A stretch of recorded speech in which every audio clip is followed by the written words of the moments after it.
பரமா படிடா. Hello guys, welcome back to my channel. இன்றைக்கி நம்ம என்ன டாபிக் பார்க்க போகிறோம் அப்படின்னா, ஆண்டர்ப்ரனர்ஷிப் டெவலப்மெண்ட் இந்த பேப்பரில் இருந்து யூனிட் 5ல் இருக்கிற எல்லா டாப்பிக்குமே இந்த வீடியோவில் பார்க்கலாம். First one, creativity and entrepreneurship, steps in creativity, decision making, problem solving, assistant to an entrepreneur, incentives and facilities, new ventures. So இது எல்லாமே 5th யூனிட்டில் இருக்கிற டாபிக். ஒன் பை ஒன் எல்லா டாபிக் பற்றியும் எலாபரேட்டாக இந்த வீடியோவில் பார்க்கலாம். First one, creativity. ஒரு ஆண்டர்ப்ரனர் அப்படின்னா அவங்களுக்கு கண்டிப்பாக க்ரியேட்டிவிட்டி இருக்கணும். ஏன்னா ஏர்லியர் பீரியடில் ஒரு பிஸ்னஸ் ஸ்டார்ட் பண்ணுறாங்க அப்படின்னா ஒரு வில்லேஜில் இல்லை ஒரு டவுனில் ஒரே ஒரு பர்சன் மட்டும்தான் அந்த பர்டிகுலர் ப்ராடக்டை பிஸ்னஸ் பண்ணிகிட்டு இருப்பாங்க. ஸோ அப்படி இருக்கும்போது பீப்புள் எல்லாரும் அவங்கள டிபெண்ட் பண்ணி இருக்கிற மாதிரியான ஒரு சிச்சுவேஷன் இருக்கும். அவங்களுக்கு யாரும் காம்படிஷன் கிடையாது. ஸோ அவங்க வந்து அதில் இன்னோவேஷன் கொண்டு வரணும், க்ரியேட்டிவாக அதை ப்ரெசென்ட் பண்ணணும்லாம் கிடையாது. அந்த ப்ராடக்ட் அவங்களுக்கு போய் சேர்ந்தா போதும் அப்படின்னு சொல்லி எல்லாருமே அந்த ஒரு பிஸ்னஸ் மேனை டிபெண்ட் பண்ணி இருப்பாங்க. ஆனால் இப்போ இருக்கிற கரண்ட் வேர்ல்டு அந்த மாதிரி கிடையாது. எல்லா இடத்துலையுமே காம்படிஷன். இப்போ ஒரு சோப் எடுத்துக்கிட்டோம்னாலுமே பிளென்டி ஆஃப் சோப்ஸ் இருக்குது. நேச்சுரல் ப்ராடக்ட் அப்படின்னு சொல்லி சேல் பண்ணுறாங்க, அதே மாதிரி கெமிக்கல் ஆட் பண்ண ப்ராடக்ட்ஸும் இருக்குது. ஸோ இந்த மாதிரி சோப்லேயே நிறைய வெரைட்டிஸ் இருக்குது, நிறைய டிவிஷன்ஸ் இருக்குது. நம்மளுக்கு ஏற்ற ஃப்ளேவரில் நம்மளுக்கு ஏற்ற மாதிரியான ஃப்ரேக்ரன்ஸில் நம்ம வாங்கிக்க முடியும். ஸோ இப்படி நிறைய டிவிஷன்ஸ் இருக்கும்போது, நிறைய கம்பெனிஸ் இருக்கும்போது எந்த அளவுக்கு நம்மளோட ப்ராடக்டை க்ரியேட்டிவாக ப்ரெசென்ட் பண்ணுறோம் அப்படின்றதுல தான் நம்மளோட மார்க்கெட்டிங் இருக்குது. ஓகேவா? ஸோ நம்ம வந்து பிஸ்னஸில் ஷைன் ஆகணும், நெக்ஸ்ட் லெவலுக்கு போகணும் அப்படின்னு நினச்சோன்னா கண்டிப்பாக நம்மளோட ப்ராடக்ட்டோ இல்லை பிஸ்னஸோ க்ரியேட்டிவ் ப்ராசஸில் ரன் ஆகணும் அப்படின்னு சொல்கிறாங்க. ஸோ க்ரியேட்டிவிட்டி அப்படின்றது ஒரு ஆண்டர்ப்ரனருக்கு கண்டிப்பாக இருக்க வேண்டிய ஒரு குவாலிட்டி. அப்படி அவங்களுக்கு இல்லைனாலும் அப்படி க்ரியேட்டிவாக யோசிக்கிற ஒரு பர்சனை அவங்க கூட வச்சுக்கிட்டாங்கன்னா மட்டும்தான் இந்த கரண்ட் வேர்ல்டில் அவங்களால சர்வே ஆக முடியும். ஸோ பிஸ்னஸ் அப்படின்றது not just about the product. அந்த ப்ராடக்ட் வந்து எதுவாக வேணா இருக்கலாம், அதை ஜஸ்ட்டு சேல் பண்ணால் போதும், நான் பெரிய ஆள் ஆயிடலாம் அப்படின்றது கிடையாது. அதை எந்த அளவுக்கு இன்னோவேட்டிவாக மக்கள்கிட்ட கொண்டு போகிறாங்க அப்படின்றதுல தான் அவங்களோட அந்த ப்ராசஸ் இருக்குது அப்படின்னு சொல்கிறாங்க. ஓகேவா? ஸோ சொசைட்டியில் என்ன மாதிரியான கஸ்டமர்ஸ் இருக்கிறாங்க, அவங்க என்ன எதிர்பார்க்குறாங்க, மார்க்கெட் டிமாண்ட் என்னவா இருக்குது, என்ன ரேட்டில் கொடுத்தா அது சேல் ஆகும், இந்த மாதிரி பிளென்டி ஆஃப் சோர்ஸஸை நம்ம அனலைஸ் பண்ணிட்டு தான் ஒரு ப்ராடக்டை லான்ச் பண்ண முடியும் அப்படின்னு சொல்கிறாங்க. ஸோ க்ரியேட்டிவிட்டி அப்படின்றது ஒரு இன்எவிட்டபிளான ஒரு ஃபேக்டர். அது வந்து ஜஸ்ட் ஒரு ப்ராடக்டை நம்ம சேல் பண்ணுறதுக்கோ அதை லான்ச் பண்ணுறதுக்காக மட்டும் இருக்காது. ஒரு ப்ராப்ளம் வருது அப்படின்னா அதை சார்ட் அவுட் பண்ணுறதுக்கும் க்ரியேட்டிவான ப்ராசஸ் வேணும். ரொம்ப நம்ம கஷ்டப்பட்டு யோசிக்கிறத விட ஸ்மார்ட்டாக ஒரு ஐடியா சொல்லுவாங்க. அந்த ஸ்மார்ட் ஐடியானால யாருக்கும் எந்த ப்ராப்ளமும் இல்லாமல் ஒரு ப்ராப்ளம்லேருந்து நம்மளால் எஸ்கேப் ஆக முடியும். ஸோ இப்படி எல்லா விதத்துலேயும் ஸ்மார்ட்டாக க்ரியேட்டிவாக யோசிக்கக்கூடிய ஒரு பர்சனால் மட்டும்தான் சக்ஸஸ்ஃபுல்லாக ஒரு பிஸ்னஸை ரன் பண்ண முடியும். அவங்க தான் ஒரு கிரேட் ஆண்டர்ப்ரனராக இருப்பாங்க அப்படின்னு சொல்கிறாங்க. ஃப்ரெஞ்ச் ஜேர்னலிஸ்ட் ஜீன் பேப்டிஸ்ட் அப்படின்றவர் தான் இதை வந்து காயின் பண்ணியிருக்கிறாரு. ஆண்டர்ப்ரனர் அப்படின்ற டேர்மை காயின் பண்ணவர் இவர் தான். லேட் 18th சென்ச்சுரியில் தான் இந்த வேர்டை வந்து இவர் காயின் பண்ணியிருக்கிறாரு. ஸோ பீப்புள் வந்து அவங்களோட க்ரியேட்டிவ் ப்ராசஸால் ஒரு மல்டி மில்லியனராக மாறுறாங்க. ஸோ அவங்கள தான் நம்ம ஆண்டர்ப்ரனர் அப்படின்னு சொல்கிறோம். அவங்க ஸ்டார்ட் பண்ணும்போது ஒரு சின்ன ஸ்டார்ட் அப் பிஸ்னஸாக ஸ்டார்ட் பண்ணியிருப்பாங்க. பட் அவங்களோட க்ரோத் வந்து நம்மளால் யோசிக்க முடியாத அளவுக்கு அன்இமேஜினபிளாக இருக்கும். ஓகேவா? அந்தளவுக்கு அவங்களோட hard work and smart work at the same time க்ரியேட்டிவிட்டினால அவங்க க்ரோ ஆயிருப்பாங்க அப்படின்னு சொல்கிறாங்க. இந்த பிஸ்னஸ் வந்து ஏன்ஷியன்ட் பீரியட்லேருந்து இப்போ வரைக்கும் லேட்டஸ்ட்டாக இப்போ 2007ல் இந்த மாதிரியான க்ரியேட்டிவ் செக்டார்ஸ் வந்து நிறைய க்ரோன் ஆயிருக்கு. Twice fast. நார்மலாக இருக்கிற க்ரோத்தை விட ட்வைஸ் அது வந்து ரொம்ப ஃபாஸ்ட்டாக க்ரோ ஆகிட்டுருக்கு அப்படின்னு சொல்கிறாங்க. இதுக்கு ரீசன் வந்து அது வந்து ஒரு க்ரியேட்டிவ் செக்டாராக இருக்கிறதுனால. நார்மலாக எல்லாரும் பிஸ்னஸில் ஷைன் ஆகிறத விடையும் ஒரு க்ரியேட்டிவ் தாட் ப்ராசஸ் உள்ள ஒரு பர்சன் கண்டிப்பாக சீக்கிரமே அவங்க வந்து ஷைன் ஆவாங்க அப்படின்னு சொல்கிறாங்க. ஏன்னா இப்போ இருக்கிற ஜென்ரேஷன் எதிர்பார்க்குறது க்ரியேட்டிவிட்டி. எல்லாருக்குமே ஒரு ஆர்டிஸ்டிக் இன்ட்ரெஸ்ட் இருக்குது. ஸோ நம்ம எந்த அளவுக்கு ஒரு ஆர்டிஸ்டிக் ஒர்க்கோட பார்க்குறதுக்கே அட்ராக்டிவாக கேட்சியாக நம்மளோட ப்ராடக்டை ப்ரெசென்ட் பண்ணுறோம் அப்படின்றது முக்கியம். அது எந்த வழியில் வேணால் இருக்கலாம். அட்வர்டைஸ்மெண்ட் வழியாக இருக்கலாம், இல்லை நம்மளோட ப்ராடக்டை நம்ம டிசைன் பண்ணியிருக்கிறது மூலமாக இருக்கலாம். ஸோ எப்படி எந்த அளவுக்கு நம்ம க்ரியேட்டிவாக ப்ரெசென்ட் பண்ணுறோம் அப்படின்றது இருக்குது. ஸோ இந்த க்ரியேட்டிவ் ஆண்டர்ப்ரனர்ஸ் அப்படின்றதுல வந்து ஜஸ்ட் பிஸ்னஸ் பண்ணுறவங்க மட்டும் கிடையாது. இதில் நிறைய ஒர்க்ஸ் வரும். ஃப்ரீலான்ஸ் ரைட்டராக இருக்கட்டும், கிராஃபிக் டிசைனராக இருக்கட்டும், ஒரு YouTuber, blogger and Amazon, Flipkart இதிலெல்லாம் ஒர்க் பண்ணுறவங்க எல்லாருமே, டெலிவிஷனில் மீடியாவில் ஒர்க் பண்ணுறவங்க கூட ஒரு க்ரியேட்டிவ் ஆண்டர்ப்ரனர்ஸ் தான். ஏன்னா அவங்க நிறைய விஷயங்கள் புதுசாக யோசிச்சுட்டே இருக்கணும். இருக்கணும். ஏன்னா நிறைய காம்படிட்டர்ஸ் அவங்களுக்கு கிரியேட் ஆயிட்டாங்க. ஒரு யூடியூபர் வந்து நார்மலாக அவங்க ஒரு கண்டென்ட் வீடியோ போட்டுட்ருக்குறாங்க. இவ்வளோ நாளும் அவங்களோட வீடியோ மட்டும்தான் எல்லாரும் பார்த்துட்ருக்குறாங்கன்ட்டு இருக்கும்போது, அவங்களோட வீடியோஸ் பார்த்து இன்ஸ்பயர் ஆன இன்னொரு பர்சன் ஒரு யூடியூப் சேனல் ஸ்டார்ட் பண்ணலாம். அப்படி ஸ்டார்ட் பண்ணும்போது இவங்க கிட்ட என்னெல்லாம் அவங்க ப்ளஸ்ன்னு பார்த்தாங்களோ அது எல்லாமே அவங்க எடுத்துட்டு அந்த பிஸ்னஸை ஸ்டார்ட் பண்ணுறாங்க அப்படின்னா அவங்களும் சீக்கிரமாக க்ரோன் ஆகிறதுக்கு சான்சஸ் இருக்குது. ஸோ ஒரு சக்ஸஸ்ஃபுல்லான பிஸ்னஸ் மேன் கூடயே இருந்து அவங்க கிட்ட லேர்ன் பண்ணதை வச்சு இன்னொரு பர்சன் ஒரு பிஸ்னஸை ஸ்டார்ட் பண்ணுவாங்க. ஸோ காம்படிட்டர்ஸ் அப்படின்றது எங்கேருந்தோ வரவங்க கிடையாது. நம்ம பக்கத்துலேயே நிறைய பேர் கிரியேட் ஆகிட்டே இருப்பாங்க. ஷைன் ஆகணும் அப்படின்னா கண்டிப்பாக நம்மளோட இன்புட் நிறைய இருக்கணும், க்ரியேட்டிவிட்டி நிறைய இருக்கணும் அப்படின்னு சொல்கிறாங்க. ஸோ ஸ்டெப்ஸ் இன் கிரியேட்டிவிட்டியில் என்னென்ன மாதிரியான ஸ்டெப்ஸ் இருக்குது அப்படின்னா, ஃபர்ஸ்ட் ஒன் ப்ரிப்பரேஷன். இப்போது க்ரியேட்டிவிட்டி அப்படின்றது ஸ்பான்டேனியஸாக யோசித்த உடனே எல்லாருக்கும் வர்ற ஒரு விஷயம் கிடையாது. அந்த க்ரியேட்டிவ் ஐடியா ரொம்ப இன்னோவேட்டிவாக இருக்கணும், கேட்சியாக இருக்கணும், எல்லாருக்கும் பிடிக்கிற மாதிரி இருக்கணும், பயாஸ்டாக இருக்கக்கூடாது. அதில் நிறைய விஷயங்கள் இருக்குது. ஸோ எல்லாத்தையும் யோசித்து ஒரு க்ரியேட்டிவான ஒண்டர்ஃபுல்லான ஒரு ஐடியாவை கொடுக்கணும் அப்படின்னா அதுக்கு ஃபஸ்ட்டு ப்ரிப்பேர் பண்ணணும். ஓகேவா? அதுக்கு நல்லா ப்ரிப்பேர் பண்ணிவிட்டு நம்ம இம்ப்ளிமெண்ட் பண்ண போகிற இல்லை நம்ம க்ரியேட்டிவாக யோசிக்கிற இந்த விஷயம் வந்து எந்த அளவுக்கு ஒரிஜினல், அதுக்கான இன்ஃபர்மேஷன்ஸ் எல்லாத்தையும் கலெக்ட் பண்ணணும். இதை நம்ம லான்ச் பண்ணுறதுக்கு முன்னாடி அதுக்குள்ள பேக்ரவுண்ட் ஸ்டோரி எல்லாம் தெரிஞ்சுக்கணும். ஃபார் எக்ஸாம்பிள் இப்போ நம்ம ஒரு ப்ராடக்ட் லான்ச் பண்ணலான்னு இருக்கிறோம். ஓகேவா? அப்போது அதுக்கு க்ரியேட்டிவாக ஒரு அட்வர்டைஸ்மெண்ட் கொடுக்கணும்னு நினைக்கிறோம், இல்லைனா ஒரு நோட்டீஸ் மாதிரி கொடுக்கணும் அப்படின்னா அதை எந்த அளவுக்கு க்ரியேட்டிவாக கொடுக்கணும்னா அது இதுக்கு முன்னாடி யாரும் பண்ணாததாக இருக்கணும். அதுக்கு ரிலேட்டடான எல்லா இன்ஃபர்மேஷனையும் கலெக்ட் பண்ணிவிட்டு எதையும் நம்ம காப்பி பண்ணலையா, காப்பிரைட்ஸ் ப்ராப்ளம் வராதா அப்படின்றத செக் பண்ணிவிட்டு தென் அதை இம்ப்ளிமெண்ட் பண்ணதுக்கப்புறமா அதனால யாருக்கும் எந்த பிரச்சனையும் வராதா, இவங்களோட பிஸ்னஸில் எதுவும் ப்ராப்ளம் வராதா, இந்த மாதிரி எல்லாத்தையும் ஃபஸ்ட்டே அனலைஸ் பண்ணிவிட்டு நம்மளுக்கு ஒரு கிளாரிட்டி கிடைச்சதுக்கப்புறமா அதை எப்படி இம்ப்ளிமெண்ட் பண்ணலாம் அப்படின்றத பற்றி யோசிக்கணும். ஸோ அந்த ப்ராசஸ் வந்து அந்த ப்ரிப்பேரிங் ப்ராசஸ் வந்து கொஞ்சம் பெருசாக இருக்கும். அவ்வளோ ப்ராசஸ் பண்ணதுக்கப்புறம் தான் அந்த க்ரியேட்டிவ் ஐடியா ஓகே அப்படின்றத நம்ம முடிவு பண்ணணும். தென் இன்குபேஷன் அப்படின்னு சொல்லும்போது இப்போ நம்ம க்ரியேட்டிவ் ஐடியாஸ் அப்படின்றது எல்லாமே நம்ம வெளியே இருந்து ஒரு விஷயத்தை பார்க்குறோம், அதில் இன்ஸ்பயர் ஆகி நம்மளுக்கு ஒன்று தோணும் இல்லையா, அதை நம்ம ஆல்டர்னேட் பண்ணி நம்மளுக்கு ஏற்ற மாதிரி நம்ம ப்ரெசென்ட் பண்ணுவோம். ஸோ அப்படி நம்மளோட சப்கான்ஷியஸ் மைண்டோட ப்ராசஸ் அது வந்து யோசித்த பார்த்த விஷயங்கள் எல்லாத்தையும் ரெக்கலெக்ட் பண்ணி ஒரு நல்ல ஐடியா கொடுக்கறதுக்கு அதை எவோக் பண்ணணும். ஓகேவா? எப்போவுமே நம்மளோட மைண்டு ரிலாக்ஸாக இருந்தால் மட்டும்தான் கரெக்டான தாட் ப்ராசஸ் நம்மளுக்கு இருக்கும், நம்மளோட க்ரியேட்டிவ் மைண்ட் வந்து ஒர்க் ஆகும். ஸோ அதுக்காக மெடிடேஷனாக இருக்கட்டும், எக்ஸசைஸாக இருக்கட்டும், எல்லாத்தையும் ப்ராப்பராக பண்ணணும். இப்போ ஒரு சக்ஸஸ்ஃபுல்லான பிஸ்னஸ் மேனை ஃபாலோ பண்ணோம் அப்படின்னா கண்டிப்பாக அவங்கக்கிட்ட ஒரு டிக்னிட்டி இருக்கும், ஒரு ப்ராப்பரான ஒரு லைஃப் ஸ்டைல் லீட் பண்ணுவாங்க, ஏனோ தானோன்னு இருக்க மாட்டாங்க. மெடிடேஷனாக இருக்கட்டும், எக்ஸசைஸாக இருக்கட்டும், ஃபுட் ஹேபிட்டாக இருக்கட்டும், எல்லாத்தையுமே அவங்க ப்ராப்பராக மெயின்டைன் பண்ணுவாங்க. ஏன்னா அவங்களுக்கு வந்து அவங்க ஹெல்த் மேலே ரொம்ப கான்ஷியஸாக இருப்பாங்க. At the same time society மேலேயும் அவங்களுக்கு இருக்கிற நேம் ஸ்பாயில் ஆகக்கூடாது அப்படின்னு நினைப்பாங்க. ஸோ எந்த அளவுக்கு ஒரு ஹெல்த்தியான அஸ் வெல் அஸ் ஒரு டிக்னிட்டியான லைஃப் லீட் பண்ண முடியுமோ அந்தளவுக்கு லீட் பண்ண ட்ரை பண்ணுவாங்க. அவங்களோட பர்சனல் லைஃப்பில் நிறைய ஃபால்ட் இருக்கலாம், பட் சொசைட்டியில் அவங்க போர்ட்ரே பண்ணுறது இந்த மாதிரியான ஒரு பிக்சர் தான் இருக்கும். ஸோ அதே மாதிரி நம்ம எப்போ ரிலாக்ஸாக இருக்கிறோமோ அப்போ தான் நம்மளுக்கு நிறைய க்ரியேட்டிவ் ப்ராசஸ் வரும் அப்படின்னு சொல்கிறாங்க. தென் ஐடியாஸ் அப்படின்னு சொல்லும்போது நம்மளுக்கு ஒரு க்ரியேட்டிவ் ப்ராசஸ், நம்ம ஏதோ ஒரு விஷயம் க்ரியேட்டிவாக யோசிக்கணும் அப்படின்னா நிறைய ஐடியாஸ் வரும், அதில் ஒன்றை தான் நம்ம ஃபில்ட்ரு பண்ண போகிறோம். அந்த மாதிரி வர்ற எல்லா ஐடியாஸையும் கேதர் பண்ணி அதில் எது இதுக்கு சூட் ஆகும் அப்படின்னு சொல்லிட்டு ஃபில்டர் பண்ணணும். தென் எலிமினேஷன் அப்படின்னு சொல்லும்போது நமக்குள்ள ஒரு கிளாரிட்டி க்ரியேட் ஆகணும். ஃபஸ்ட்டு இந்த க்ரியேட்டிவ் ப்ராசஸை வந்து நான் இம்ப்ளிமெண்ட் பண்ண போகிறேன் அப்படின்னு சொல்லிட்டு ஒருத்தங்க கிட்ட நம்ம எக்ஸ்பிளைன் பண்ணும்போது அவங்க கிட்ட இருந்து சில கொஷின்ஸ் வரும் இல்லையா, அந்த கொஷின்ஸ் எல்லாத்தையும் ஆன்சர் பண்ணுற மாதிரி இருக்கணும். இப்போ நான் வந்து ஒரு அட்வர்டைஸ்மெண்ட் எடுக்க போகிறேன், அந்த அட்வர்டைஸ்மெண்ட்டில் இந்த மாதிரி தான் நான் ப்ரெசென்ட் பண்ண போகிறேன் அப்படின்னு சொன்னேன்னா இந்த ஒரு லொக்கேஷன் எதுக்காக நீங்கள் செலக்ட் பண்ணியிருக்கீங்க, நம்ம அட்வர்டைஸ்மெண்ட்டுக்கும் இதுக்கும் சம்மந்தமே இல்லையே, இது க்ரியேட்டிவிட்டினா ஓகே, பட் அதில் வந்து இந்த மாதிரியான ஆக்டர்ஸை எதுக்காக எடுக்கிறீங்க, இப்படி பிளென்டி ஆஃப் கொஷின்ஸ் ஆப்போனன்ட் கேட்பாங்க. அது எல்லாத்துக்கும் ஆன்சர் பண்ணுற விதத்தில் நம்மளோட க்ரியேட்டிவ் ஐடியாஸ் இருக்கணும். ஸோ ஒரு ஐடியாவை வந்து ஜஸ்ட்டு சொல்கிறது மட்டும் கிடையாது, அதில் வர்ற கொஷின்ஸ் எல்லாத்துக்கும் ஆன்சர் பண்ணுற விதத்தில் நம்மளோட ஐடியா இருக்கணும் அப்படின்னு சொல்கிறாங்க. நெக்ஸ்ட்டு வெரிஃபிகேஷன் அப்படின்றது இந்த கொஷின்ஸ் எல்லாம் வரும்ன்றது நம்மளுக்கு தெரியும், அப்படியே தெரியலனாலும் அப்படி அவங்க கொஷின் கேட்கும்போது அந்த கொஷின்ஸ்க்கான ஆன்சர் எல்லாத்தையும் நம்ம கண்டுபிடிக்கணும். அதெல்லாம் இம்ப்ளிமெண்ட் பண்ணி ரெக்டிஃபை பண்ணும்போது இந்த ஐடியா ஒர்க் ஆகும் நம்மளுக்கு தோணுச்சுன்னா மட்டும்தான் நெக்ஸ்ட் லெவலுக்கு கொண்டு போகணும். ஓகேவா? ஸோ எல்லாருக்கிட்டையும் ஃபீட்பேக் கேட்குறோம், எல்லாம் ஓகே ஆகுது அப்படின்றப்போ தான் நெக்ஸ்ட் லெவல் போகலாம் அப்படின்னு சொல்லி முடிவு பண்ணுறோம். So last one implementation.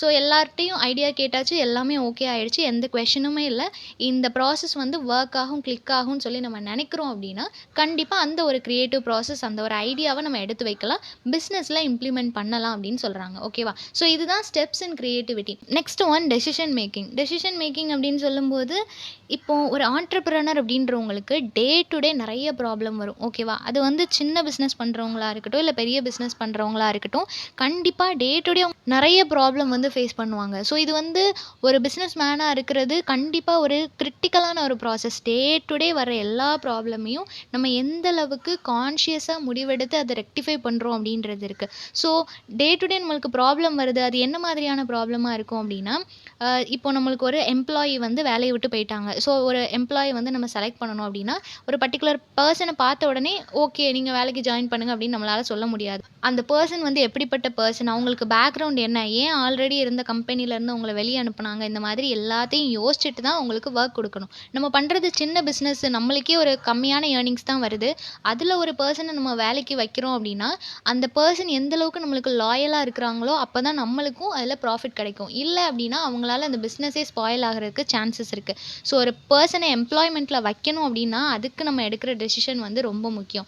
தென் செலக்ட் மார்க்கெட் ஸ்ட்ராட்டஜிஸ். ஒவ்வொரு ப்ராடக்ட்டுக்கும் எவ்வளோ டிமாண்ட் இருக்குது, எல்லாத்தையுமே ப்ராப்பராக யோசிச்சுட்டு நம்ம ஒரு முடிவுக்கு வரணும். ஓகேவா? நம்ம ஸ்டார்டிங்லேயே மார்க்கெட்டில் இருக்கிற எதை பற்றியும் யோசிக்காமல் நான் முடிவெடுக்கிறேன்னு சொல்லிட்டு நிறைய ப்ராடக்ட்டை வந்து அன்றைக்கி சேல் பண்ணலாம் அப்படின்னு சொல்லி மேனுஃபேக்சர் பண்ணிவிட்டு அதுக்கப்புறம் மார்க்கெட்டில் அந்த டிமாண்ட் இல்லைன்னா எல்லாமே வேஸ்ட்டாக போயிடும். ஓகேவா? நம்ம மோஸ்ட்லி மற்ற கெட்டு போகாமல் இருக்கிற ப்ராடக்ட் சேல் பண்ணும்போது எந்த ப்ராப்ளமும் இல்லை. பட் ஏதாவது ஃபுட் ஐட்டம் வந்து நம்ம சேல் பண்ணுறோம் அப்படின்னா ஃப்யூச்சரில் வரக்கூடிய விஷயங்களை யோசிக்காமல் நம்ம எந்த முடிவும் எடுக்க முடியாது இல்லையா? ஸோ நம்ம என்ன மாதிரியான ப்ராடக்ட் சேல் பண்ணுறோம், அதே மாதிரி நம்ம என்ன மாதிரி ஒர்க் பண்ணுறோன்றத பொறுத்து தான் நம்மளோட டெசிஷன் வந்து இருக்கணும். எல்லாத்தையும் யோசிக்கணும் அப்படின்னு சொல்கிறாங்க. நெக்ஸ்ட்டு வந்து ஆல்டர்னேட்டிவ்ஸ். இப்போ ஒரு ப்ராப்ளம் வரப்போகுது அப்படின்னா அதுக்கான ஆல்டர்னேட்டிவ் வே எப்போவுமே வச்சுருக்கணும். அது ஃபினான்ஷியலாக இருக்கலாம், இல்லை அஃபிஷியலாக நம்மளுக்கு கவர்மெண்ட் கிட்டேருந்து ஏதாவது ப்ரெஷர் வரலாம், இல்லை வேறு ஏதாவது பர்சன் நம்மளுக்கு ஏதாவது நெருக்கடி கொடுக்கலாம். அந்த மாதிரி ஏதாவது ப்ராப்ளம் வரும்போது அதை அஃபிஷியலி இல்லை அன்அஃபிஷியலி அதை எப்படி ஃபேஸ் பண்ணணும், ஃபினான்ஷியலி அதை எப்படி டேக்கிள் பண்ணணும், இந்த மாதிரி எல்லா விஷயமுமே நம்மளுக்கு தெரிஞ்சிருக்கணும். தென் ரிஸ்க் நிறைய வரும். ஒரு விஷயத்தை வந்து இவ்வளோ நாளும் நம்ம ரொம்ப சின்ன சின்ன ஆர்டர்ஸ் எடுத்துகிட்டு இருந்தோம், திடீர்னு ஒரு பெரிய ஆர்டர் எடுக்க போகிறோம் அப்படின்னா கண்டிப்பாக அதில் வந்து ரிஸ்க் இருக்குது இல்லையா?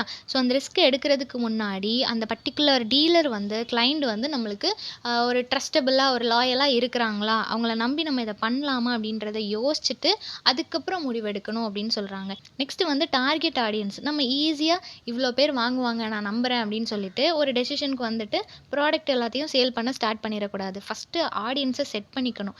இவ்வளோ ஆடியன்ஸ் தான் இன்றைக்கி வாங்குவாங்க, அவங்களுக்கு இவ்வளோ தான் தேவைப்படும் அப்படின்னு சொல்லிட்டு ஒரு அனலைஸ் பண்ணிவிட்டு மார்க்கெட்டில் என்ன மாதிரி டிமாண்ட் இருக்குது எல்லாத்தையும் பார்த்துட்டு அதுக்கப்புறம் டார்கெட் ஆடியன்ஸ் செட் பண்ணணும் அப்படின்னு சொல்கிறாங்க. தென் ப்ரைஸ் ஃபிக்ஸ் பண்ணுறது. சில பேர் வந்து ப்ரைஸ் ஃபிக்ஸ் பண்ணுறது யோசிக்காமல் ஃபிக்ஸ் பண்ணிடுவாங்க. ரொம்ப ஹை ரேட்டில் வச்சு ஸ்டார்டிங்லேயே சேல் பண்ணும்போது யாருமே வாங்க மாட்டாங்க. ஸோ ஸ்டார்டிங்கில் கொடுக்கும்போது அந்த ரேட்டை வந்து ஃபஸ்ட்டு கம்மியாக வச்சுட்டு அதுக்கப்புறம் அது நல்லா பிக்கப் ஆனதுக்கப்புறம் அந்த ரேட்டை வந்து இன்க்ரீஸ் பண்ணணும் அப்படின்னு சொல்கிறாங்க. நெக்ஸ்ட்டு வந்து இன்வெஸ்ட்மெண்ட்டில் நம்ம டெசிஷன் எடுக்கும்போது ரொம்பவே கேர்ஃபுல்லாக எடுக்கணும். இப்போ வந்து நம்மளுக்கு நிறைய ப்ராஃபிட் கிடச்சிருக்குன்னு வச்சுக்கோங்களேன். அப்போ அந்த ப்ராஃபிட் எல்லாத்தையும் நெக்ஸ்ட்டு வந்து இன்வெஸ்ட் பண்ணிடலாம், அதுக்கப்புறம் நம்ம அகெயின் இதே மாதிரி ப்ராஃபிட் எடுத்துக்கலாம் அப்படின்னு சொல்லிட்டு யோசிக்காமல், இன்றைக்கி இவ்வளோ ப்ராஃபிட் வந்திருக்குன்னா ஒரு ஹாஃபை வந்துட்டு நம்ம இன்வெஸ்ட் பண்ணுவோம், இன்னொரு ஹாஃபை நம்ம பேக்கப் வச்சுக்குவோம். ஏன்னா ஏதாவது லாஸ் ஆகிடுச்சு அப்படின்னா அப்போ நம்ம இதை வந்து இன்வெஸ்ட் பண்ணிக்கலாம். அதனால் மொத்தமாக இன்வெஸ்ட் பண்ணாமல் ஹாஃபை நம்ம இன்வெஸ்ட் பண்ணுவோம் அப்படின்னு சொல்லிட்டு கொஞ்சம் யோசித்து ஸ்மார்ட்டாக ஒர்க் பண்ணணும் அப்படின்னு சொல்கிறாங்க. நெக்ஸ்ட்டு வந்து நம்ம எடுக்க போகிற அந்த டெசிஷன் வந்து யாரையும் அஃபெக்ட் பண்ணாமல் இருக்கணும். நம்மக்கிட்ட ஒர்க் பண்ணுற எம்ப்ளாயீஸாக இருக்கலாம், இல்லை நம்மக்கிட்ட திங்ஸ் பர்ச்சேஸ் பண்ணுற அந்த கஸ்டமர்ஸாக இருக்கலாம், யாரையும் அஃபெக்ட் பண்ணாமல் இருக்கணும். இப்போ என்னோடய கடையில் வந்துட்டு இவ்வளோ பேர் தான் ஒரு நாளைக்கு வரணும், இதுக்கு மேலே வரக்கூடாது, இல்லை லைனில் நின்று தான் வாங்கணும், எல்லோரும் கண்டிப்பாக பேக் ஏதாவது கொண்டு வரணும், நாங்கள் தரமாட்டோம், இந்த மாதிரி ரூடாக ஏதாவது ஸ்ட்ரிக்டான ரூல்ஸ்லாம் போடும்போது கஸ்டமர்ஸ்க்கு அந்த கடைக்கு வரவே இஷ்டம் இருக்காது இல்லையா? ஸோ நம்ம எடுக்கிற முடிவு வந்து எந்த அளவுக்கு நமக்கு ஓகேவாக இருக்கோ அதே சமயம் மற்றவங்களுக்கு அது ஓகேவாக இருக்கா அப்படின்றத பார்த்துக்கணும். ஓகேவா? ஸோ யாரையும் அஃபெக்ட் பண்ணாத விதத்தில் ஒரு முடிவு எடுக்கணும். தென் அது பயாஸ்டாக இருக்கக்கூடாது. ஓகேவா? பயாஸ்ட் அப்படின்னு சொல்லும்போது இப்போ ஒரு டிபார்ட்மெண்டல் ஸ்டோர் இருக்குன்னு வச்சுக்கோங்களேன். அங்கே வந்து ஒரு ஸ்மால் பிஸ்னஸ் பண்ணுற ஒரு பர்சன் வந்து நான் இந்த மாதிரி ஒரு ப்ராடக்ட் சேல் பண்ணுறேன், அதை உங்களோட மார்க்கெட்லேயும் நான் கொடுக்குறேன், நீங்கள் சேல் பண்ணுவீங்களா அப்படின்னு சொல்லி கேட்குறாரு. அந்த ப்ராடக்ட்டில் ஏதோ மிஸ்டேக் இருக்குது, அதில் வந்து ஏதோ ஃபால்ட் இருக்குதுன்னு வச்சுக்கோங்களேன். அது தெரிஞ்சும் ஓனருக்கு ப்ராஃபிட் கிடைக்குது அப்படின்றதுக்காக அந்த சூப்பர் மார்க்கெட்டில் இருக்கிறவர் வந்து அதை சேல் பண்ணாருன்னா அது வந்து பயாஸ்டான ஒரு வேலை. ஏன்னா அவருக்கு ப்ராஃபிட் வருது அப்படின்றதுக்காக கஸ்டமர்ஸோட லைஃப்பில் அவர் விளையாடுறாரு இல்லையா? கஸ்டமர்ஸ் வந்து நிறைய மணி கொடுத்து ஒன்றுமே இல்லாத ஒரு திங்ஸை வந்து வாங்கிட்டு போகிறாங்க. ஸோ அதுக்கு அவர் அலோவ் பண்ணுறாரு. இந்த மாதிரி இருக்கக்கூடாது. நம்ம வந்து எடுக்கிற முடிவு வந்து யாரையுமே அஃபெக்ட் பண்ணாமல் இருக்கணும். எல்லாருக்கும் அது பாசிட்டிவாக இருக்கணுமே தவிர யாரையும் அஃபெக்ட் பண்ணுற விதத்தில் இருக்கக்கூடாது அப்படின்னு சொல்கிறாங்க. நெக்ஸ்ட்டு வந்து அவர் எடுக்கிற டெசிஷன் வந்து ப்ராஃபிட்டபுளாக இருக்கணும். ஒரு ஆண்டர்ப்ரனர் அப்படின்றவங்க வந்து ஏர்ன் பண்ணுறதுக்காக தான் அதை ஸ்டார்ட் பண்ணுறாங்க இல்லையா? ஸோ அப்படி ஸ்டார்ட் பண்ண பிஸ்னஸில் வந்து ஒரு சின்ன முடிவெடுத்தாலும் அதில் ஏதாவது அவங்களுக்கு ப்ராஃபிட் இருக்குது, ஏதாவது ஒரு லாபம் இருக்குது அப்படின்னா அதை பண்ணலாம். எந்த ஒரு ப்ராஃபிட்டுமே இல்லாமல் எந்த ஒரு முடிவும் எடுக்க வேண்டாம் அப்படின்னு சொல்கிறாங்க. நெக்ஸ்ட்டு வந்துட்டு எடுக்க போகிற அந்த முடிவை எந்த அளவுக்கு குயிக்காக எடுக்கிறோம் அப்படின்றது இருக்குது. ஒரு ப்ராப்ளம் வந்து ரொம்ப ஸ்பீடாக போயிட்டுருக்கு, நம்ம யோசிச்சுட்டே இருப்போம், ஒரு நல்ல முடிவாக வரும் அப்படின்னு சொல்லி யோசிச்சுட்டே இருந்தோம் அப்படின்னா பிஸ்னஸை இழுத்து மூட வேண்டிதான். ஸோ அந்த மாதிரி இல்லாமல் ப்ராப்பரான கரெக்டான முடிவை கரெக்டான டைமில் எடுக்கணும் அப்படின்னு சொல்கிறாங்க. நெக்ஸ்ட்டு வந்து ப்ராப்ளம் சால்விங் இப்போ டிசிஷன் மேக்கிங் அப்படின்றதும் ப்ராப்ளமாக சால்வ் பண்ணுற மாதிரி தான். So same process. But problem சால்விங்கில் என்ன அப்படின்னா டெசிஷன் மேக்கிங் அப்படின்றது அது எந்த ஒரு ப்ராப்ளமும் க்ரியேட் பண்ணாது. ஜஸ்ட்டு நம்மளா ஒன்று எடுக்கணும் அப்படின்னு சொல்லி எடுப்போம். பட் ப்ராப்ளம் சால்விங்கிறது உடனே நம்ம எடுக்க வேண்டிய ஒரு முடிவு.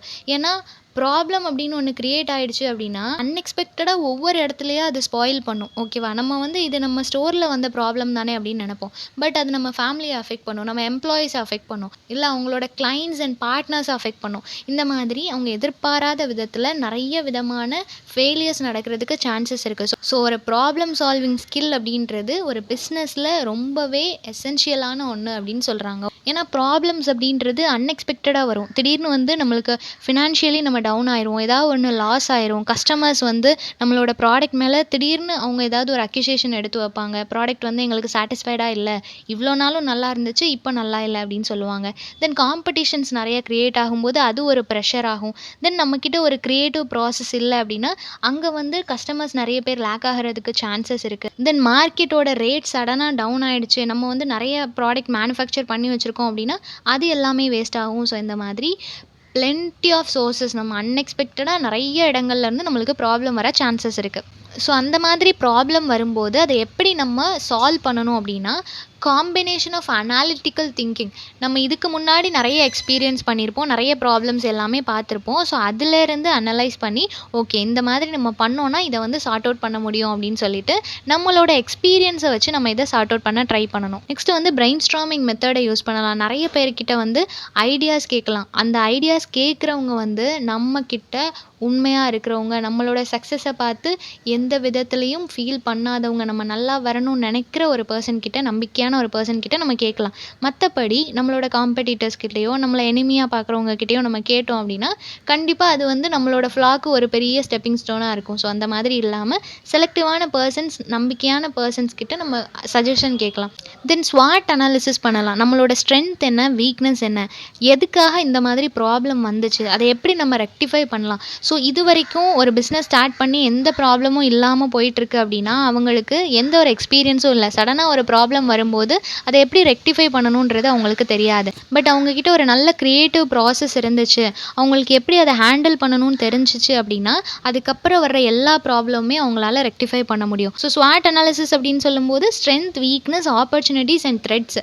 நம்மளோட ஸ்ட்ரென்த் அண்ட் வீக்னஸை நம்ம ஃபஸ்ட்டு நல்லா தெரிஞ்சு வச்சுருந்தா தான் ப்ராப்ளம் வரும்போது அதை கரெக்டாக சார்ட் அவுட் பண்ண முடியும். தென் ஆப்பர்ச்சுனிட்டிஸ், எந்த மாதிரியான ஆப்பர்ச்சுனிட்டிஸ்லாம் நம்மளுக்கு கிடைக்குதோ அது எல்லாத்துலேயுமே நம்ம நிறைய பீப்புளை கேதர் பண்ணணும், நிறைய பிஸ்னஸ் ஸ்டாட்டிக்ஸ் தெரிஞ்சு வச்சுருக்கணும், மார்க்கெட்டில் நிறைய கிளைண்ட்ஸ் கெயின் பண்ணியிருக்கணும். பிஸ்னஸை பொறுத்த வரைக்கும் நம்மளோட சர்க்கிள் வந்து ரொம்ப பெருசாக இருக்கணும். ஸோ எந்தளவுக்கு நம்ம ஒரு வைடரான சர்க்கிள் வச்சுருக்கோமோ அந்தளவுக்கு ப்ராப்ளம்லேருந்து நம்ம எஸ்கேப் ஆக முடியும். அட் த சேம் டைம் நம்மளுக்கு ப்ராப்ளம் வரும்போது சஜஷன் கொடுக்குறதுக்கோ இல்லை நம்மளை சேவ் பண்ணுறதுக்கோ நிறைய பேர் இருப்பாங்க. ஓகேவா?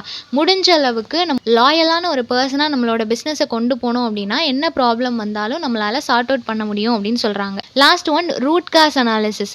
நம்ம வந்து மோஸ்ட்டாக பண்ணுற மிஸ்டேக் என்ன அப்படின்னா ஒரு ப்ராப்ளம் வந்த உடனே அந்த மொமெண்ட் அதை எப்படி சால்வ் பண்ணலான்னு மட்டும்தான் யோசிப்போம். அப்படி யோசிக்கக்கூடாது. ஒரு பிஸ்னஸ் மேன் அப்படின்றவங்க அதோட ரூட் காஸ் என்ன, எதுக்காக இந்த ப்ராப்ளம் வந்துச்சு அப்படின்னு சொல்லிட்டு ஒய் அப்படின்ற கொஸ்டினை அகெயின் அண்ட் அகெயின் கேட்கணும். ஏன்னா இப்போ இந்த ப்ராப்ளம் வந்துச்சு, இப்போ நான் அத சால்வ் பண்ணிட்டேன். அதோட அது முடியாது. அகைன் இதே மாதிரி ஒரு ப்ராப்ளம் வரும். ஸோ இதோட ரூட் எங்க இருக்கு? அங்க நான் சரி பண்ணேன் அப்படின்னா, இதுக்கப்புறம் இதே மாதிரி ஒரு ப்ராப்ளம் ரிப்பீட் ஆகவே செய்யாது. ஸோ இதோட ரூட் என்னன்றத தெரிஞ்சு அத ரெக்டிஃபை பண்ணிட்டாங்க அப்படின்னா, இதுக்கப்புறம் அதே மாதிரி ஒரு ப்ராப்ளம் அகைன் வராது அப்படின்னு சொல்றாங்க. ஸோ ஒரு நல்ல பிசினஸ் மேன் அப்படின்றவங்களுக்கு ஒரு நல்ல ப்ராப்ளம் சால்விங் ஸ்கில் இருக்கணும். அப்பதான் அவங்களோட பிசினஸ வந்து அவங்களால ப்ராப்பரா ரன் பண்ண முடியும் அப்படின்னு சொல்றாங்க. நெக்ஸ்ட் வந்து role of assistant to an entrepreneurship. Assistant யாரு அப்படின்னா, இப்போ எல்கேஜி மூவி இருக்கு இல்லையா? அதுல வந்து ஆர்ஜே பாலாஜி அவருக்கு வந்து ஒரு பொலிட்டீஷியன் ஆகணும் அப்படின்ற ஒரு ஆசை இருக்கும். ஆனா அதை எப்படி இம்ப்ளிமெண்ட் பண்ணணும், எப்படி ஒரு பொலிட்டீஷியன் ஆகணும் அப்படின்றது அவருக்கு தெரியாது. அப்போ அவருக்கு ஹெல்ப் பண்றதுக்காக இந்த பிரியா அப்படின்ற அந்த ஹீரோயினோட அந்த ஒரு டீம் வந்து அவங்களுக்கு கைட் பண்ணும். அவரை வந்து ஒரு ப்ராப்பரான ஒரு பொலிட்டீஷியனா, எல்லாரும் நம்பக்கூடிய ஒரு பொலிட்டீஷியனா அந்த கிளைமேக்ஸ்ல மாத்திருவாங்க. ஸோ அதுக்காக அவங்க நிறைய ப்ராசஸ், நிறைய ஒர்க் பண்ணுவாங்க. ஒவ்வொரு இடத்துலையும் அவங்களுக்கு இன்ஸ்ட்ரக்ஷன் கொடுத்துட்டே இருப்பாங்க. இந்த மாதிரி தான் காஸ்டியூம் வியர் பண்ணணும், உங்க வீடு இப்படி தான் இருக்கணும், இப்படி பேசணும், இந்த மாதிரி சோஷியல் மீடியாவில் ஒவ்வொரு விஷயமும் போஸ்ட் பண்ணணும். இன்ச் பை இன்ச் ஒவ்வொரு விஷயத்தையும் அவருக்கு இன்டிமேட் பண்ணிகிட்டே இருப்பாங்க. லாஸ்ட்டில் வந்து அவர் ஒரு சக்ஸஸ்ஃபுல்லான பொலிட்டீஷியனாகவும் மாறிடுவார். அவர் ஒரு நல்ல ஹியூமன் பீயிங்காக இருக்கிறாரா இல்லையா அப்படின்றத தாண்டி அவரோட கோலை அச்சீவ் பண்ணிடுவார். ஸோ அதுக்கான ஒரு பாத்தில் கரெக்டாக அவங்க கூட்டிகிட்டு போவாங்க. ஸோ அவங்கள தான் அசிஸ்டன்ட் அப்படின்னு சொல்கிறோம். ஓகேவா? ஸோ ஒரு ஆண்டர்பிரினர் வந்து பிஸ்னஸ் ஸ்டார்ட் பண்ணுறாரு.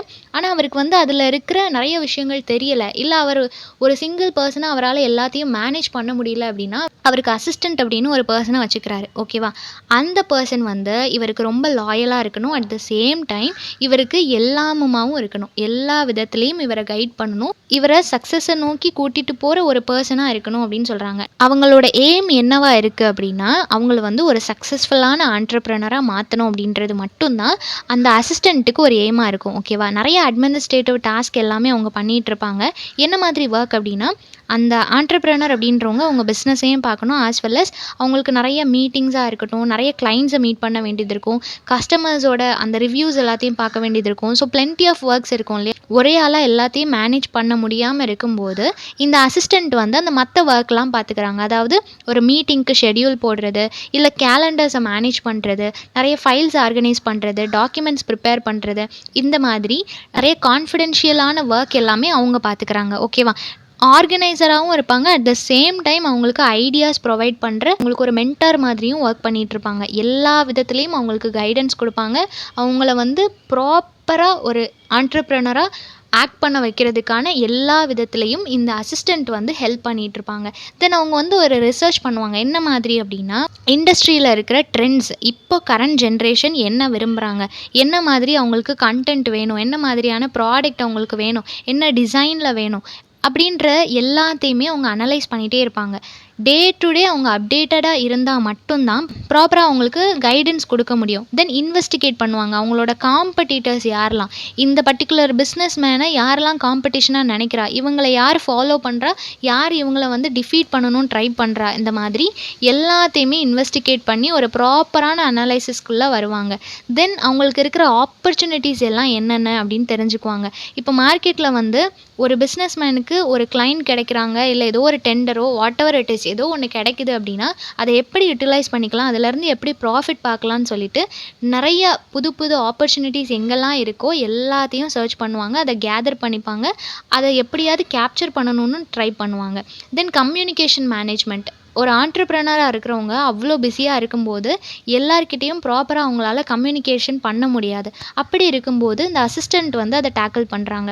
நிறைய இமெயில் சென்ட் பண்ணுறதா இருக்கட்டும், அவங்களோட சோஷியல் மீடியா அக்கௌண்ட்ஸை வந்து மேனேஜ் பண்ணுறதா இருக்கட்டும், அதில் வர்ற ரெஸ்பாண்ட் அண்ட் ரிவ்யூஸ்க்கு ரிப்ளை பண்ணுறதா இருக்கட்டும், பேசிக்கான என்கொயரிஸில் அந்த பிஸ்னஸ் மேனுக்கு பதிலாக இந்த அசிஸ்டண்ட்டோட ப்ரெசன்ஸ் இருக்கும். தென் அவங்களுக்கு வர்ற மெசேஜஸாக இருக்கட்டும், ரிவ்யூஸாக இருக்கட்டும், அதில் சில இது ஃபேக்காக இருக்கும். ஸோ அது எல்லாத்தையும் ஃபில்டர் பண்ணி எது தேவையோ அதை மட்டும் அவங்கக்கிட்ட கொண்டு போகிறது. தென் இம்பார்ட்டண்ட்டான கம்யூனிகேஷன்ஸ் எதுவோ அதை மட்டும் அவங்கக்கிட்ட கொண்டு போகிறது. எல்லாத்தையும் அலோவ் பண்ணாமல் எது எது தேவையோ அதை மட்டும் அலோவ் பண்ணிவிட்டு தேவையில்லாததை இந்த அசிஸ்டண்ட்டே ரிஜெக்ட் பண்ணிடுவாங்க. ஸோ இந்த மாதிரியான ஒர்க் எல்லாமே இவங்க பண்ணுறாங்க. தென் ஸ்ட்ராட்டஜிக் சப்போர்ட் அப்படின்னு சொல்லும்போது எல்லா பிஸ்னஸ் மேனுமே ரொம்ப க்ரியேட்டிவாக யோசிப்பாங்க. ரொம்ப வந்து அவங்களோட அவங்களோட தாட் ப்ராசஸ் வேறு லெவலில் இருக்கும் அப்படின்னு சொல்ல முடியாது. அவங்க சொசைட்டியில் அவங்க ஒரு பெரிய ஆள் அப்படின்னு சொல்லி ப்ரொஜெக்ட் பண்ணிக்கிட்டாலும், அவங்களுக்கு பின்னாடி சைலண்ட்டாக ஒர்க் பண்ணுறதுக்கு ஒரு டீமோ இல்லை ஒரு இண்டிவிஜுவல் பர்சனோ இருக்கலாம். அந்த மாதிரி ஒரு பர்சனாக தான் இந்த அசிஸ்டண்ட் இருப்பாங்க. ஓகேவா? தேவைப்படுற நேரத்துலலாம் அவங்களுக்கு ஐடியாஸ் ப்ரொவைட் பண்ணுறது, எந்த இடத்துல எப்படி பேசணும்னு சொல்கிறது, அவங்களோட கோல் அச்சீவ் பண்ணுறதுக்கு என்ன மாதிரியான ஸ்டெப்ஸ்லாம் அவங்க எடுத்து வைக்கணும்னு சொல்கிறது, இது எல்லாமே பண்ணுவாங்க. தென் ப்ரொஃபஷனலிசம் அப்படின்றது வந்துட்டு ஒரு ஆண்டர்ப்ரனர் நார்மலாக ஒரு சின்ன பிஸ்னஸாக ஸ்டார்ட் பண்ணும்போது அவங்களோட லுக், அவங்களோட ஐடென்டிட்டி, அவங்களோட ஆட்டிடியூட் எதுக்குமே அவங்க வந்து இம்பார்ட்டன்ஸ் கொடுத்துருக்க மாட்டாங்க. ஜஸ்ட் ஏர்ன் பண்ணணுன்றது மட்டும்தான் அவங்களோட மோட்டிவாக இருந்திருக்கும். பட் சொசைட்டியில் ஒரு பெரிய ஆள் ஆகும்போது அவங்களோட பிஸ்னஸ் வந்து நெக்ஸ்ட் லெவல் போகும்போது அவங்களோட பர்சனாலிட்டிக்கு அவங்க நிறைய இம்பார்ட்டன்ஸ் கொடுக்கணும் இல்லையா? ஸோ அப்படி அவங்கள எந்த அளவுக்கு ப்ரொஃபஷ்னலாக மாற்றணுன்றத இந்த அசிஸ்டண்ட் பார்த்துப்பாங்க. அவங்களுக்கு ஒரு ப்ரொஃபஷ்னலான ஒரு இமேஜ் க்ரியேட் பண்ணுறது, அவங்களோட கிளைண்ட்ஸ் மத்தியில், அவங்களோட கலீக்ஸ் மத்தியில் அவங்கள எந்த அளவுக்கு ப்ரொஃபஷ்னலாக காட்டணுமோ அந்தளவுக்கு ப்ரொஃபஷ்னலாக காட்டுவாங்க. அவங்க பேசுகிறது, அவங்களோட ஆட்டிடியூட், அவங்களோட வாக் எல்லாத்தையுமே அவங்க சேஞ்ச் பண்ணுவாங்க. ஓகேவா? தென் அவங்களோட ஆன்லைன் ப்ரெசன்ஸையும், ஆன்லைனில் பேசும்போது எப்படி பேசணும், ஆஃப்லைனில் பேசும்போது அவங்களோட gestures, body language, eye contact இந்த மாதிரி சின்ன சின்ன விஷயங்களையும் இன்டிமேட் பண்ணிகிட்டே இருப்பாங்க. அவங்களோட சோஷியல் மீடியாவில் அவங்க எந்த மாதிரியான போஸ்ட் போடணும் எல்லாத்தையுமே இவங்க தான் சொல்லுவாங்க. தென் லைசான் அப்படின்னு சொல்லும்போது இந்த ஆண்டர்ப்ரனர் அண்ட் கிளைண்ட், எம்ப்ளாயீஸ் இவங்க எல்லாத்துக்கும் இடையில் ஒரு லைசான் மாதிரி, ஒரு மீடியேட்டர் மாதிரி, ஒரு பிரிட்ஜ் மாதிரி இருக்கிறது இந்த அசிஸ்டன்ட்ஸ் அப்படின்னு சொல்கிறாங்க. ஸோ ஒரு சக்ஸஸ்ஃபுல்லான பிஸ்னஸ்மேன் அப்படின்னா அவங்களுக்கு பின்னாடி கண்டிப்பாக ஒரு டேலண்டடான அசிஸ்டண்ட் இருப்பாங்க அப்படின்னு சொல்கிறாங்க. Next incentives and facilities for innovations. Incentives அப்படின்னு சொல்லும்போது ஒரு ரிவார்டு இல்லை பெனிஃபிட்ஸ் ஆர் மோட்டிவேட்டர், ஒரு விஷயத்தை என்கரேஜ் பண்ணுறதுக்காக ஒரு இண்டிவிஜுவல் பர்சனையோ ஒரு ஆர்கனைசேஷனையோ அவங்களோட கோலை அச்சீவ் பண்ணுறதுக்காக என்கரேஜ் பண்ணுறது தான் இன்சென்டிவ்ஸ் அப்படின்னு சொல்லலாம். அது வந்து எந்த விதத்தில் வேணால் இருக்கலாம். பட் அதை வந்து அவங்கள என்கரேஜ் பண்ணுறதுக்கான ஒரு ஃபேக்டராக பார்க்குறாங்க. ஸோ இந்த இன்சென்டிவ்ஸை வந்து ரெண்டாக டிவைட் பண்ணுறாங்க. ஒன்று வந்து ஃபினான்ஷியல் இன்சென்டிவ்ஸ், நான் ஃபினான்ஷியல் இன்சென்டிவ்ஸ். ஃபினான்ஷியல் இன்சென்டிவ்ஸ் அப்படின்னு சொல்லும்போது இதில் என்னெல்லாம் வரும் அப்படின்னா, ஒரு பிஸ்னஸ் மேன் இருக்கிறாங்க, அவங்களுக்கு ஒரு லாஸ் ஆகுது, இல்லை அவங்க ஃபினான்ஷியலி கொஞ்சம் பேக்வேர்ட் ஆகுறாங்க, அவங்களுக்கு வந்து ப்ராடக்ட்டை கரெக்டான நேரத்தில் டெலிவர் பண்ண முடியல, அதில் ஏதாவது ப்ராப்ளம் இருக்குது அப்படின்னா, எக்கனாமிக்கலி சஃபர் ஆகிற ஒரு பிஸ்னஸ் மேனுக்கு ஃபினான்ஷியலி ஹெல்ப் பண்ணுறது தான் இந்த ஃபினான்ஷியல் இன்சென்டிவ்ஸ் அப்படின்னு சொல்கிறோம். ஓகேவா? ஸோ அவங்களுக்கு வந்து எப்படி வேணால் ஹெல்ப் பண்ணலாம். ஒரு விசி ப்ரொவைட் பண்ணுறது, வென்ச்சர் கேபிட்டல்ஸ் ப்ரொவைட் பண்ணுறதா இருக்கட்டும், இல்லைனா ஒரு கிராண்ட்ஸ், டேக்ஸ் பெனிஃபிட்ஸ், இந்த மாதிரி ஏதோ ஒரு விதத்தில் அவங்களுக்கு ஃபினான்ஷியலாக ஹெல்ப் பண்ணாங்க அப்படின்னா அவங்களோட ப்ராடக்டை ப்ராப்பராக அவங்களால டெலிவர் பண்ண முடியும், மேனுஃபேக்சர் பண்ண முடியும். எந்த விதமான லாஸ் வந்தாலும் அதிலேருந்து வெளியே வந்து அகெயின் அவங்களால ஒர்க் பண்ண முடியும். ஒரு சப்போர்ட்டர், ஒரு motivator financially and also morally அவங்கள சப்போர்ட் பண்ணிகிட்டே இருந்தாங்க அப்படின்னா கண்டிப்பாக அவங்களாலையும் ஒர்க் பண்ணிகிட்டே இருக்க முடியும் அப்படின்னு சொல்கிறாங்க. நான் ஃபினான்ஷியல் இன்சென்டிவ்ஸ். நான் ஃபினான்ஷியல் அப்படின்னு சொல்லும்போது இன்டெலெக்சுவல் ப்ராப்பர்ட்டி ப்ரொடெக்ஷன்.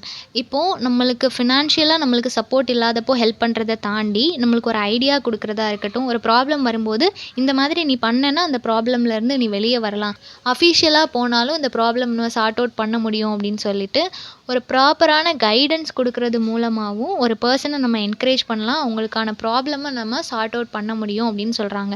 ஸோ ஒரு ப்ரொடெக்ஷன் கொடுக்கறது, ஒரு ஐடியா கொடுக்கறது, at the same time public மத்தியில் அவங்கள ரெகக்னைஸ் பண்ணுறது. ஒரு பிஸ்னஸ் மேன் நல்லா வந்துட்டு இருக்கிறாங்க, பட் அவங்களுக்கு எந்த விதமான ரெகக்னேஷன் இல்லை, அவங்க யாருன்றது யாருக்கும் தெரியலை அப்படின்னா அப்போது ஒரு பெரிய பிஸ்னஸ் மேனோ இல்லை ஏதோ ஒரு ஆர்கனைசேஷன், ஒரு government or non governmental organisations வந்து அவங்கள ரெகக்னைஸ் பண்ணும்போது அது அவங்களுக்கு ஒரு மோட்டிவேஷனாக இருக்கும். இன்னும் நிறைய அவங்க ஒர்க் பண்ணுறதுக்கு அது ஒரு என்கரேஜிங் ஃபேக்டராக இருக்கும் அப்படின்னு சொல்கிறாங்க.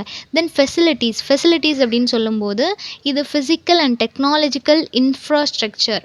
இது வந்து ஒரு பில்டிங் ரிலேட்டடாக, ஃபேக்ட்ரியாக இருக்கலாம், இல்லை ஹெல்த் கேர் சென்டர்ஸ், ஹெல்த் ரிலேட்டடாக எந்த டிபார்ட்மெண்ட்டாக வேணால் இருக்கலாம், இல்லை அகடமிக் ரிலேட்டடாக இருக்கலாம். ஸோ அந்த மாதிரியான பிஸ்னஸில் இருக்கும்போது அவங்களோட இன்ஃப்ராஸ்ட்ரக்சருக்கு நிறைய இம்பார்ட்டன்ஸ் கொடுக்கணும். இப்போ ஒரு ஹோட்டல் எடுத்துக்கிட்டாலுமே அவங்களோட ஆம்பியன்ஸ் எந்த மாதிரி இருக்குது, அது எந்த அளவுக்கு கேட்சியாக அட்ராக்டிவாக இருக்குதோ, ஃபுட் சாப்பிட்றதுக்காக போகலனாலும் ஃபோட்டோ எடுக்கிறதுக்காகவோ இல்லை அங்கே கொஞ்சம் உட்காந்துருந்தா கொஞ்சம் ப்ளசன்டபுளாக பீஸ்ஃபுல்லாக இருக்குன்றதுக்காகவும் அந்த இடத்துக்கு போவாங்க இல்லையா? ஸோ நம்மளோட இன்ஃப்ராஸ்ட்ரக்சருக்கு நம்ம எந்த அளவுக்கு இம்பார்ட்டன்ஸ் கொடுக்குறோமோ அந்தளவுக்கு நம்மளோட பிஸ்னஸ் வந்து டெவலப் ஆகும் அப்படின்னு சொல்கிறாங்க. மோஸ்ட்லி இந்த இன்ஃப்ராஸ்ட்ரக்சரில் நம்மளோட க்ரியேட்டிவ் தாட்ஸ் வந்து நிறைய இம்ப்ளிமெண்ட் ஆகணும் அப்படின்னு சொல்கிறாங்க. க்ரியேட்டிவாக நம்ம வந்து நம்மளோட இடத்த வச்சுருந்தோன்னா மட்டும்தான் கஸ்டமர்ஸ் வரும்போது அதை ஒரு பிஸ்னஸ் சென்டராக பார்க்காம அது ஒரு க்ரியேட்டிவ் தாட் ப்ராசஸ்க்கான ஒரு இடமாவும், அட் த சேம் டைம் அவங்களுக்கு ஒரு அட்மைரிங் ஃபீல், ஒரு ப்ளசண்ட்டான ஒரு ஃபீல் கிடைக்கிறதுக்கான இடமாவும் பார்ப்பாங்க. ஓகேவா? ஸோ எந்த அளவுக்கு நம்மளோட க்ரியேட்டிவ் ப்ராசஸ் அதில் இன்வால்வ் பண்ண முடியுமோ, இம்ப்ளிமெண்ட் பண்ண முடியுமோ, அந்த அளவுக்கு நம்மளோட பிஸ்னஸ் சென்டர்ஸ் அந்த பிளேஸ் எல்லாத்தையுமே க்ரியேட்டிவ் ஐடியாஸால் ஃபில் பண்ணணும் அப்படின்னு சொல்கிறாங்க. ஃபெசிலிட்டிஸ் அப்படின்னு சொல்லும்போது ரிசர்ச்க்கான இடம், ஒவ்வொரு ஒர்க்கருக்கும் இண்டிவிஜுவலான பிளேஸ், லேப்ஸ் நிறைய க்ரியேட் பண்ணுறது, ஸோ இந்த மாதிரி எக்ஸ்பிரிமெண்ட் பண்ணுறதுக்கான இடம்னு சொல்லி ஒவ்வொரு டிபார்ட்மெண்ட்லேயும் என்னென்ன மாதிரியான சென்டர்ஸ், என்னென்ன மாதிரியான ரூம்ஸ் இண்டிவிஜுவலாக தேவைப்படுதோ அது எல்லாத்தையும் அவைலபிளாக ஆக்குறத மட்டும்தான் ஃபெசிலிட்டிஸ் அப்படின்னு சொல்கிறோம். ஓகேவா? ஸோ ஒரு ஃபேக்ட்ரியாக இருக்கட்டும், இல்லை பிஸ்னஸ் பண்ணுற எந்த ஒரு இடமா இருக்கட்டும், அவங்களுக்கு தேவைப்படுற எல்லா பிளேசஸ், எல்லா டிபார்ட்மெண்ட்டும் அங்கே இருக்கணும் அப்படின்னு சொல்கிறாங்க. Last one new ventures. Ventures அப்படின்னு சொல்லும்போது இது என்டர்பிரைஸ் ஆர் பிஸ்னஸ் அப்படின்னு சொல்லலாம். இது வந்து ஒவ்வொரு பிஸ்னஸ் மேனுக்கும் ஒவ்வொரு பிஸ்னஸ் விமனுக்கும் ஒரு சேலஞ்சிங்கான ஆஸ்பெக்டாக இருக்கும். ஏன் அப்படின்னா காம்படிஷன்ஸ் நிறைய வந்துச்சு. ஸோ நம்ம புதுசாக நிறைய விஷயங்கள் லான்ச் பண்ணிகிட்டே இருக்கணும். இந்த இனோவேஷன்ஸ்க்கு வந்து ஒரு பெஸ்ட் எக்ஸாம்பிளாக டைரி மில்க்கை சொல்லலாம். ஸ்டார்டிங்கில் அது 5 ரூபீஸ்க்கு ஒரே ஒரு ஷேப்பில் மட்டும்தான் இருந்துச்சு. இப்போ அதில் வந்து நிறைய வெரைட்டிஸ் கொண்டு வந்துட்டாங்க, நிறைய விஷயங்கள் அதில் ஆட் பண்ணுறாங்க, புதுசாக அதை கொண்டு வந்துட்டே இருக்கிறாங்க இல்லையா? ஒரே ஒரு சாக்லேட் தான், அதில் என்னெல்லாம் அவங்க ஆட் பண்ண முடியுமோ அது எல்லாத்தையும் ஆட் பண்ணி நிறைய ரேட்டில் ஒவ்வொரு கிளாஸ் பீப்புளுக்கும் ஏற்ற மாதிரி அதை ப்ரொவைட் பண்ணிகிட்ருக்குறாங்க. ஸோ இதுதான் க்ரியேட்டிவ் ப்ராசஸ். நம்மளோட க்ரியேட்டிவிட்டியை யூஸ் பண்ணி எப்படி நம்ம புதுசாக ப்ராடக்ட் ப்ரொவைட் பண்ணிகிட்டே இருக்க முடியும் அப்படின்றது தான் ஒரு பிஸ்னஸ் மேன் வந்து கண்டிப்பாக யோசிப்பாங்க. அதில் வந்து க்ரியேட்டிவிட்டியும் இருக்கணும், அட் த சேம் டைம் ஆடியன்ஸ்க்கு பிடிச்ச மாதிரியும் இருக்கணும். ஸோ ஒரு நியூ வெஞ்சர்ஸ் நம்ம வந்து ஒரு புது ப்ராடக்ட்டை லான்ச் பண்ணும்போது எதெல்லாம் யோசிக்கணும் அப்படின்னா, கஸ்டமருக்கு அது எந்த அளவுக்கு தேவை, எந்த மாதிரியான ஆடியன்ஸை நம்ம ரீச் பண்ண போகிறோம், மார்க்கெட்டோட ரேட்டில் அது வந்து அக்செப்டபுளாக இருக்குமா, கஸ்டமர்ஸோட டிமாண்ட் எந்த மாதிரி இருக்கும், நிறைய டிமாண்ட் வரும்போது நம்மளால் ஒரே டைமில் மேனுஃபேக்சர் பண்ண முடியுமா, இந்த மாதிரி பிளென்டி ஆஃப் கொஷின்ஸை யோசிச்சுட்டு அதுக்கப்புறமா ஒரு ப்ராடக்ட்டை லான்ச் பண்ணணும் அப்படின்னு சொல்கிறாங்க. ஸோ ஃபர்ஸ்ட் வந்து மார்க்கெட் ரிசர்ச் எல்லாத்தையும் நல்லா ரிசர்ச் பண்ணிக்கணும். என்ன மாதிரியான டிமாண்ட் இருக்குது, கஸ்டமர்ஸோட டேஸ்ட் என்ன, எந்த மாதிரி ஆடியன்ஸை நம்ம டார்கெட் பண்ணுறோம், அவங்க எல்லாருமே நம்மளோட ப்ராடக்ட்டில் சாட்டிஸ்ஃபை ஆவாங்களா, காம்படிஷன்ஸ் எவ்வளோ இருக்குது, நம்ம இதை லான்ச் பண்ணும்போது அதே டைமில் அதே மாதிரி ஒரு ப்ராடக்ட்டை வேறு கம்பெனிக்காரன் லான்ச் பண்ணிட்டான் அப்படின்னா கண்டிப்பாக அப்போ வந்து ஒரு காம்படிஷன் வரும். எது பெட்டராக இருக்குன்னு சொல்லிட்டு அனலைஸ் பண்ண ஸ்டார்ட் பண்ணுவாங்க. ஸோ அப்போ நம்மளோட ப்ராடக்ட்டில் எந்த விதமான ஃபால்ட்டுமே இருக்கக்கூடாது. ஸோ இந்த மாதிரி பிளென்டி ஆஃப் விஷயத்தை யோசித்து அதுக்கப்புறம் தான் நம்ம லான்ச் பண்ணணும். தென் பிஸ்னஸ் மாடல் டெவலப்மெண்ட், எந்த அளவுக்கு நம்ம ஒரு டெவலப்டு ப்ராடக்டாக கொடுக்குறோம் அப்படின்றது ரொம்ப முக்கியம். கஸ்டமர்ஸை அட்ராக்ட் பண்ணுற விதத்தில் இருக்கணும்.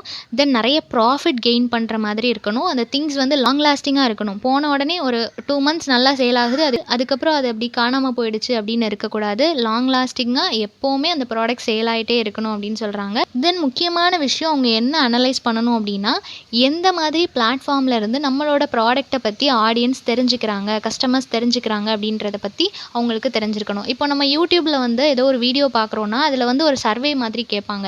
எந்த பிளாட்ஃபார்ம் மூலமாக இப்படி ஒரு வீடியோ இருக்குது, இப்படி ஒரு ஷார்ட் ஃபிலிம் இருக்குது அப்படின்றத நீங்கள் தெரிஞ்சுக்கிட்டீங்க அப்படின்னு சொல்லி ஒன்று கேட்பாங்க இல்லையா?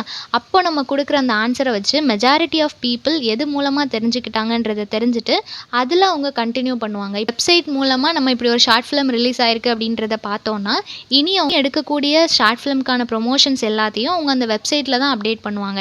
ஏன்னா லார்ஜ் அமௌண்ட் ஆஃப் பீப்புள் அதிலேருந்து தான் வந்து இதை பார்க்குறாங்க இல்லையா? ஸோ அந்த சோர்ஸ் என்ன அப்படின்றத தெரிஞ்சுக்கணும், அது மூலமாக மக்களை ரீச் பண்ணணும் அப்படின்னு சொல்கிறாங்க. ஓகேவா? நெக்ஸ்ட்டு வந்து ரிஸ்க் மேனேஜ்மெண்ட். என்ன ப்ராப்ளம் வந்தாலும் அதை மேனேஜ் பண்ண தெரிஞ்சிருக்கணும். புதுசாக ஒரு ப்ராடக்ட் நம்ம லான்ச் பண்ணுறோம் அப்படின்னா அதுக்கு நிறைய ப்ராப்ளம் வரும். கஸ்டமர் சைட்லேயா இருக்கட்டும், கவர்மெண்ட் சைட்லேயா இருக்கட்டும், நிறைய ப்ராப்ளம் நம்ம ஃபேஸ் பண்ண வேண்டியது இருக்கும், நிறைய கொஷின்ஸ்க்கு ஆன்சர் பண்ண வேண்டியது இருக்கும். ஸோ இது எல்லாத்தையும் ஃபேஸ் பண்ணுற ஒரு பர்சனாக இருக்கணும். ஒரு பிஸ்னஸ் மேன் அப்படின்றவங்க வரக்கூடிய எல்லா ரிஸ்கையும் கண்டிப்பாக டேக்கிள் பண்ண தெரிஞ்சிருக்கணும் அப்படின்னு சொல்கிறாங்க. ஸோ இது எல்லாம் தான் க்ரியேட்டிவ் ஆண்டர்ப்ரனர்ஷிப்கான ஒரு குவாலிட்டிஸ். ஒரு ஆண்டர்ப்ரனர் அப்படின்னா அவங்களுக்கு இந்த மாதிரியான குவாலிட்டிஸ் எல்லாமே இருக்கணும் அப்படின்னு சொல்கிறாங்க. ஸோ இந்த டாபிக் எல்லாருக்கும் புரிஞ்சிருக்கும்னு நினைக்கிறேன். நெக்ஸ்ட் என்ன டாப்பிக்கில் வீடியோ பண்ணலான்னு சொல்லி கமெண்ட் பண்ணுங்கள். தேங்க்யூ ஃபார் வாட்சிங்.